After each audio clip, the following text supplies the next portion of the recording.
Assalamualaikum. My name is Izan Batrisha binti Mak Faizal from section 710. Before I explain my topic on social problem, let me first share a story that I personally witnessed. One day, when I was at my grandparents' house, I saw my cousin was teasing our Indian neighbor son. He mocked him, he called him names like Keling, Tambi, and even compared his darker skin color to ours. At first, I saw the boy look angry, but then suddenly his face changed. He looked embarrassed and sad.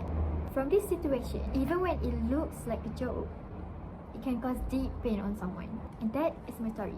That story is actually related to my topic of social problem, which is interpersonal racism. So, what is interpersonal racism? Interpersonal racism is when someone treats another person unfairly and don't respect them because of their race, color, or cultural background. Among teenagers, it often happens through hurtful comments, jokes, or behavior. But racism among teens doesn't just appear suddenly.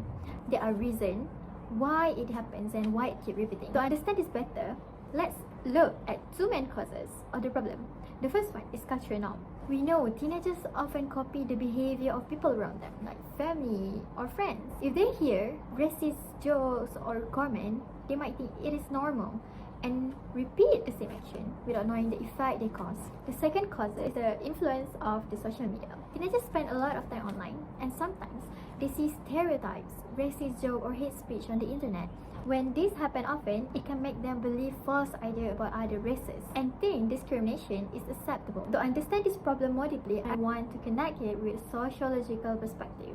One theory that explains this is racial conflict theory by W.E.B. Du Bois. This theory are focused on inequality and conflict between different racial and ethnic groups. My story clearly showed this, which when my cousin mocked our Indian neighbor, it showed a sense of superiority, while the boy's embarrassment and sadness showed the harm of racial inequality. From this perspective, we can see how racism can affect young people. But understanding the problem is not enough. We need to think of the solution too.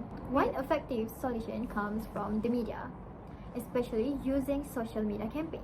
Since teenagers spend most of their time online, this is the best platform to curb racism. Example of the social media platform that we can use is like Instagram, Facebook, and many more. Through videos, hashtags, and real stories can spread awareness quickly. And when teenagers see this message, it can change their mindset and also their behavior on racism. This shows how powerful media is in reducing racism. In conclusion, from my story, we can see how racism can hurt someone. It can happen because of the cultural influence and also the social media. And Du Bois' conflict theory explained how inequality can cause conflict. With power of media, especially social media campaign, we can spread awareness and encourage respect among different races. Together, we can stop racism. That's all from me. Thank you.